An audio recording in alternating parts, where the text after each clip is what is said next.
kababayan, bakit tila ba itong si Mike Abe ay takot na makauwi itong si dating Pangulong Duterte dito sa ating bansa? Mike Abe, tanong lang, bakit parang takot na takot ka? May kinatatakutan ka ba?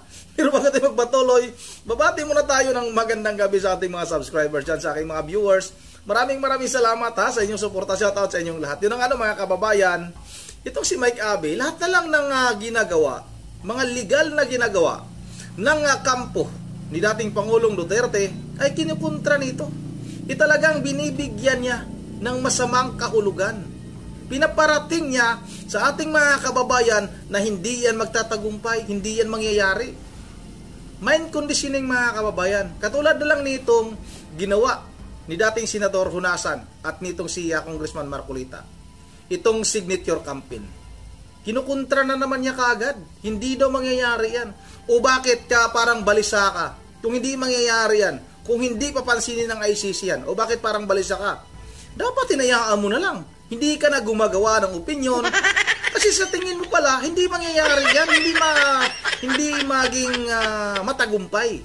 Pero ikaw, nagpapakita ka lang talaga na apektado ka sa lahat ng mga ginagawa ng kampo ni dating Pangulong Duterte. Bakit ba? Ano bang problema mo? Talagang gusto mong sirain ang imahe ni dating Pangulong Duterte. At sa lahat ng mga kalyado, ang gusto mong babanguhin ngayon, itong mga dilawan. Aba, Mike Abe, parang nahalata ka na namin Kasapi ka ba ng mga tao na yan na dating gumagawa? Alam naman natin, pag pinag-usapan natin itong mga dilawan, kailan ba nagsimula na talagang lumaganap itong pinagbabawal na gamot sa ating bansa? Dahil sa dating mga dilawan, mga kababayan. Pati ang mga makakaliwang grupo. Para bang Mike Abe, parang ano ba? Kasapi ka ba sa mga yan? Nagtatanong lang Kasi parang halatado ka na Inoon nga, ulitin ko, mga kababayan, humahanga ako nitong tao na ito. Dahil magaling ito. Magaling ito noon. Pero sa ngayon, parang pinapakita niya lang talaga na may galit siya kay dating Pangulong Duterte. At yan yung tutuklasin natin. Yan yung aalamin natin. Kasi naman, mga kababayan, alam naman natin, halos lahat ng mga nagagalit kay dating Pangulong Duterte ay yan yung mga may negosyo ng pinagbabawal na gamot, gumagamit ng pinagbabawal na gamot, mga makakaliwa, mga masamang tao, mga kung ano-ano, mga kababayan, yung hindi gumagawa ng mabuti sa ating bansa.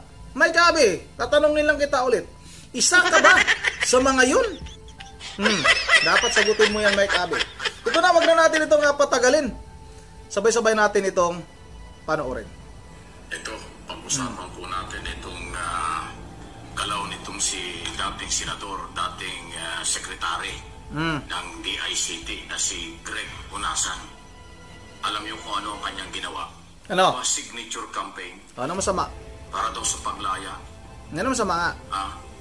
Ni dating Pangulong Duterte. Nagsimula na sila ng signature campaign noong araw ng birthday ni Igo. Wow. Ayan, mga kababayan, bakit ba tila balisa ka? Natatakot ka ba na yan ay aabot ng 1 milyon? Yung 1 milyon parang kunti lang yan.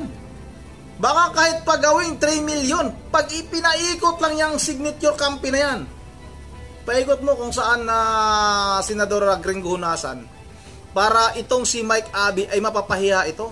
Kung halimbawa lang makakarating sa amin yan, sigurado naman talagang pipirma kami.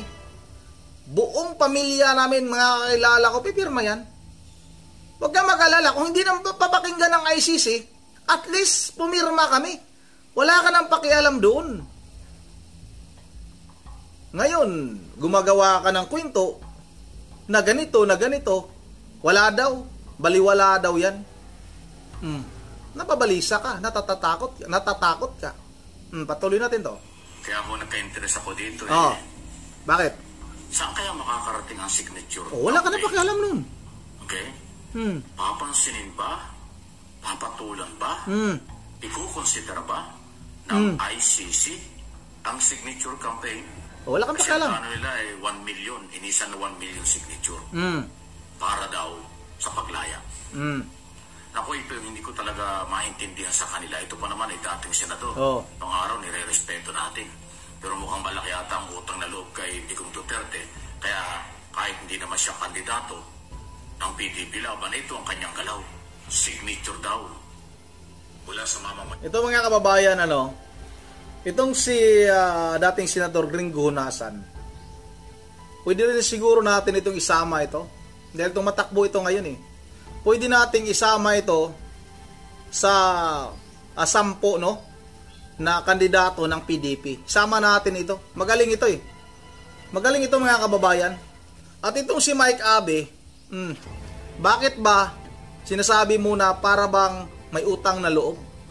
Mabuti nga itong mga tao na ito marunong tumingin ng utang na loob. Hindi katulad ng amo mo na pinagtrayduran mo na ngayon. Umpisa na nga mga kababayan Hindi katulad.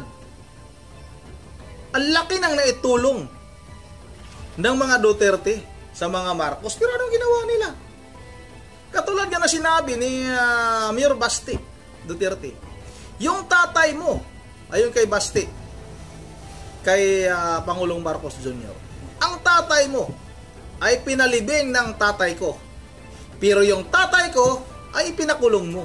O di ba mga kababayan, walang utang na loob katulad mo rin, Mike Abe. Ayan, para makalaya o para sa paglahilingin para makalaya. Sabi ko naman sa inyo, ano sabi mo? Anong gawin nating mga Pilipino at ng Philippine government, hindi tayo sigurado kung papakinggan ang ICC. Dahil unang-una, hindi nga tayo member ng ICC. Pangalawa, wala sa kontrol ng Pilipinas.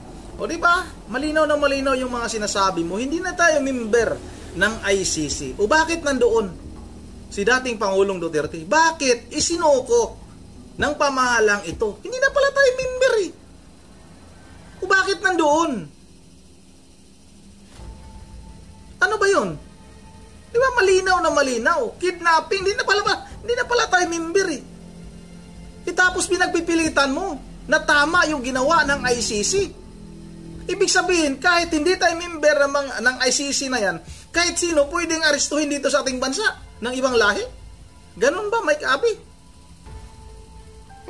Lupot na yung ilong mo sa kasinungalingan mong tao ka?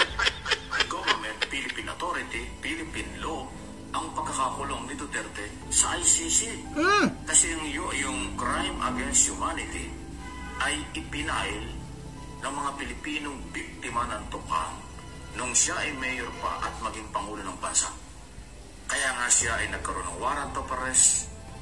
Kaya nga hinuli siya ng Interpol sa pakipaugnay ng Philippine government at nagpasalamat ang Interpol sa magitan kailang spokesman. Interpol na ngayon. Nakaraan ICC. At sinuportahan ang warrant of arrest. So ngayon, signature campaign para palayain. Masama ba? Ang International Court po ay hindi nakukuha yan sa drama. Jesus. Hindi yan nakukuha sa paawa. Hindi yan nakukuha sa signature. Although karapatan nyo yan, pero may karapatan ang pala. ating tingin dito at Bakit mo analysis, pinakwestiyon? pure publicity lang. Ito, walang kahinat yan. Although karapatan ninyo. Actually, kahit dito sa Pilipinas, pagka under trial, ang isang tao at may mabigat na kaso, kahit na mag-signature campaign, hindi yan papansinin ng judge, hindi yan papansinin ng justice, hindi yan papansinin ng korte. Kasi ang batas, wala namang nakalagay sa batas. Para bang sinasabi mo na napakabigat ng kaso ni dating Pangulong Duterte. Parang gusto talaga niya mga kababayan na itanim sa isipan ng ating mga kababayan, sa mga kababayan nating Pilipino na napakasama ni dating Pangulong Duterte. At ito yung lagi mong ninangaw-ngaw dyan, Mike Abe, na talagang napakasama ni dating Pangulong Duterte. Mike Abe, wag mo namang gawing tanga yung taong bayan. Wag ka namang gumawa ng kwento na hindi ka kapanipaniwala. Kung ayaw mo Sa signature campaign na ito na ginagawa nila Senador Gringo Honasan, hayaan mo. Ang pinapapalabas mo kasi na napakasamang tao si dating Pangulong Duterte. Yan ang totoo. Yan ang katotohanan. Nawala. Sana. Ang signature campaign ay pwedeng ibaliwala ang kaso at pwedeng pakawalan pag nahuli. Walang ganon. Consideration lang. Ay problema ang korte, wala rin naman kung consideration yung mga yan eh. Dahil ang korte ay nakatingin sa ebidensya. Sus, akala mo may mga ebidensya? Dokumento. Hindi utang na loob. Hindi sa politika. Hindi rin po sa signature campaign. Kasi kung ang korte ay makukuha sa signature campaign, napakasamang proceeding niya. Nasaan ang hustisya?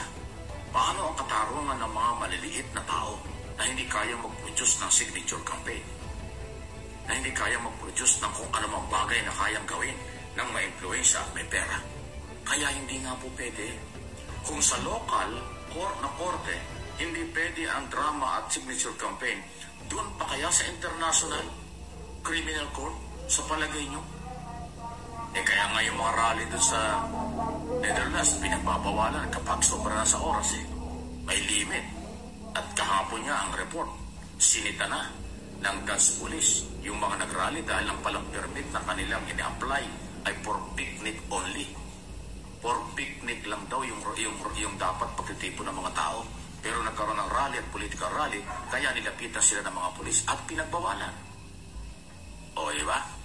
So, ano inyong masasabi dito sa galaw na ito ni dating Secretary Greg Honasan? O, maganda yan. Yan yung masasabi ko. Maganda yung ginawa, no? Kahit pa paano, nag-effort itong si dating Senador Gringo Honasan. Di katulad ng amo mo na talagang walang utang na loob.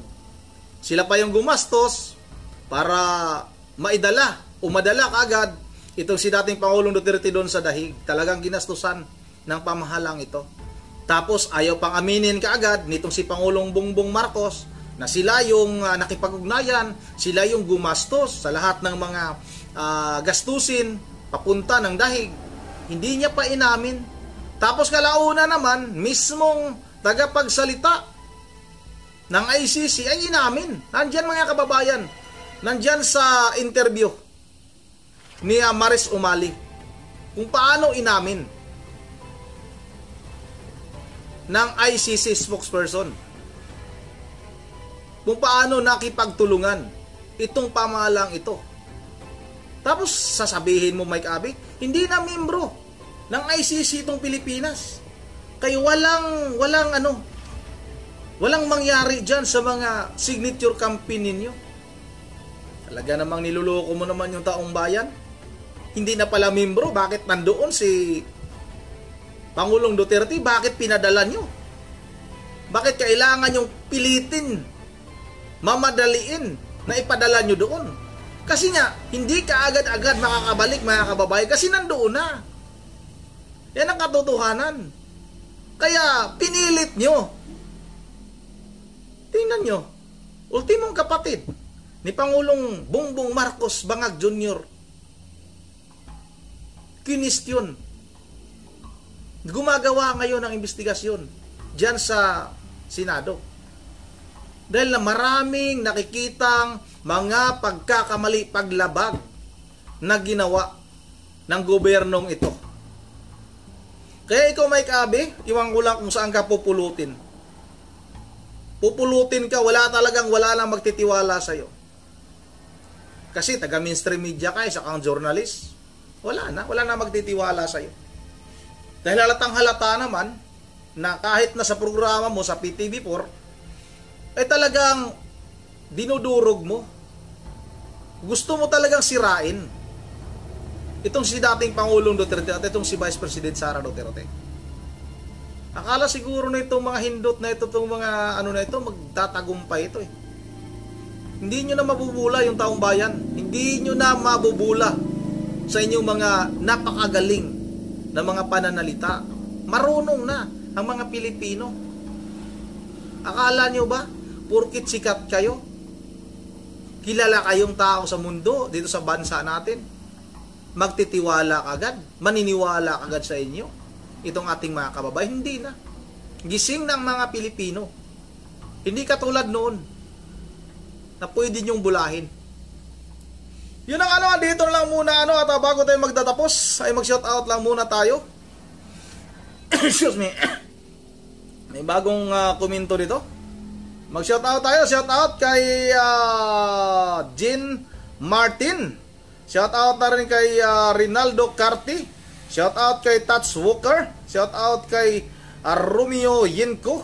Shoutout kay Iba Yanson Herspeld. Shoutout na rin kay MacArthur Jr.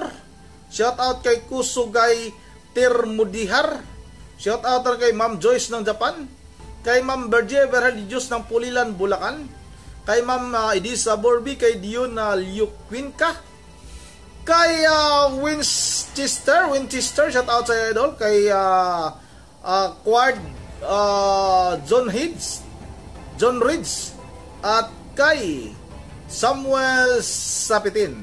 At habol na rin si Mr. Nick pala, sorry. Sailing Gasgar, at kay Kulin Sortihas. Yun ang PDP Street tayo, sabi ni GC Lopez, at kay Jolito Palcuniti, at kay Montimar. Yun ang dito na lang muna. At once again, this is Ron TV mo. Ingat tayong lahat. God save the Philippines.